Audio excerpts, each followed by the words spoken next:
नमस्कार, मैं पंकज प्रसून। हम 4 दिनों के अंदर दिल्ली के लाल किले पर कब्जा कर लेंगे। हम 3 दिनों के अंदर बिहार, उड़ीसा और बंगाल को बांग्लादेश में मिला लेंगे।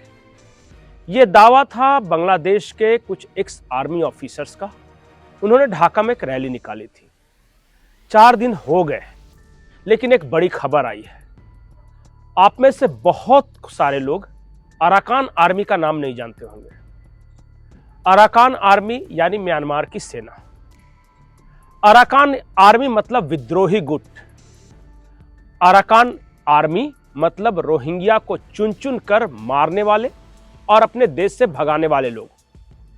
अब अराकान आर्मी ने म्यांमार के रखाइन प्रांत पर तो कब्जा जमा ही लिया था। उसके बाद 16 दिसंबर को अराकान आर्मी ने बांग्लादेश के आखिरी पोस्ट पे, यानी जो बांग्लादेश का पोस्ट है, उस पर अपना कब्जा जमा लिया। जी हां, आपने बिल्कुल सही समझा।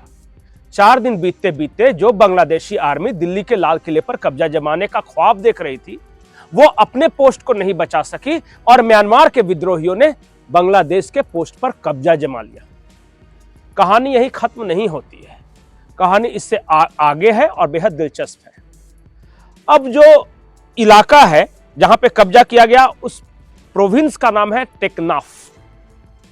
टेकनाफ बहुत सारे लोग बोलते हैं, वो बांग्लादेश का हिस्सा है। और टेकनाफ से लेके सेंट मार्टिन तक, जी हाँ, आपने सही सुना, सेंट मार्टिन तक एक नदी बहती है जिसका नाम है NAF, नैफ नदी। जो म्यांमार के विद्रोही हैं, अराकान आर्मी के लोग, उन्होंने सिर्फ बांग्लादेश के पोस्ट पे कब्जा नहीं जमाया, बल्कि यह भी कहा है कि टेकनाफ से सेंट मार्टिन तक जो नाफ नदी में तुम नावें चला रहे हो ना, उसे बंद कर दो, और अगर नहीं बंद हुआ तो उन नावों को हम बर्बाद कर देंगे। और किया भी।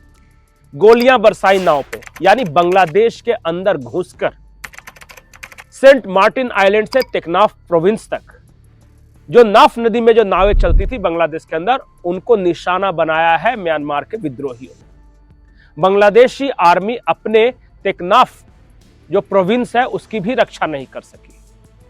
कहानी और आगे शुरू होती है। मैंने एक नाम लिया, Saint Martin Island. Saint Martin Island आप में से बहुत सारे लोग नहीं सुने होंगे। यही वो सेंट मार्टिन आइलैंड है जो अमेरिकन डीप स्टेट कब्जा करना चाहता था, जिसने शेख हसीना से कहा था कि सेंट मार्टिन आइलैंड को हमारे सैन्य बेड़े के लिए, सैन्य बेस के रूप में तुम दे दो और बांग्लादेश पे राज करते रहो। शेख हसीना नहीं मानी। उन्होंने कहा कि सेंट लुइस मार्टिन आइलैंड हम नहीं देंगे, बांग्लादेश का है और बांग्लादेश का रहेगा, और हम अपनी 1 इंच भी भूमि भारत और चीन के खिलाफ इस्तेमाल करने नहीं दे सकते। और उसके बाद की कहानी आपको पता है, कैसे मोहम्मद यूनुस ने कब्जा कर लिया, तख्ता पलट कर लिया, शेख हसीना को भागना पड़ा। आज उसी सेंट मार्टिन आइलैंड में बांग्लादेश के जहाज नहीं जा सकते। पिछले 24 घंटे से लोकल एडमिनिस्ट्रेशन ने जहाजों के आवागमन पर प्रतिबंध लगा कर रखा है, और इसलिए प्रतिबंध लगा कर रखा है कि म्यांमार के विद्रोही गुट इन जहाजों को निशाना बनाएंगे। अब सेंट मार्टिन आइलैंड का रणनीतिक महत्व समझिए। वो म्यांमार, चाइना से बेहद नजदीक है, और ऐसा कहा जाता है कि अगर उस सेंट मार्टिन आइलैंड पे जिसका कब्जा होगा, वो इस इलाके पर नजर रख सकता है। इसलिए अमेरिका अपना नेवल बेस के लिए मांग रहे थे वहां पर वो हुआ नहीं। अब सेंट मार्टिन आइलैंड में बांग्लादेशी जहाज भी नहीं जा सकते। म्यांमार के विद्रोहियों का कब्जा हो गया है। अब कहानी के दूसरे हिस्से में आते हैं। ये कहानी शुरू होती है करीब 15-20 दिन पहले। बांग्लादेश से भारत को गिदड़ भभकियां मिल रही थी, हिंदुओं को मारा जा रहा था, भारत में आक्रोश था, जगह जगह प्रदर्शन हो रहे थे। इस बीच मोदी सरकार क्या कर रही थी? मोदी सरकार ने 2000 टन अनाज, जी हां, 2000 टन अनाज म्यांमार को भिजवाए।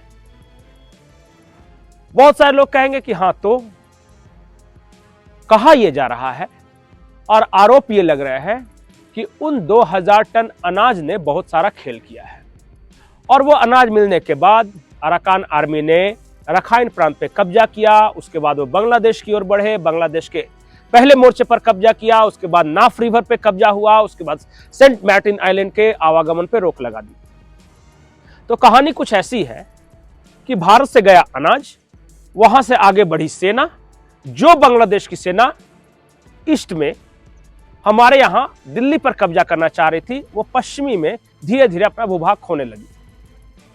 और ये दुनिया के रणनीतिकारों के मुताबिक ये परफेक्ट टाइम है जब बांग्लादेश की सुरक्षा के लिए या रक्षा के लिए या नेव नदी में जहाजों की रक्षा के लिए भारत अपनी सेना भेजे।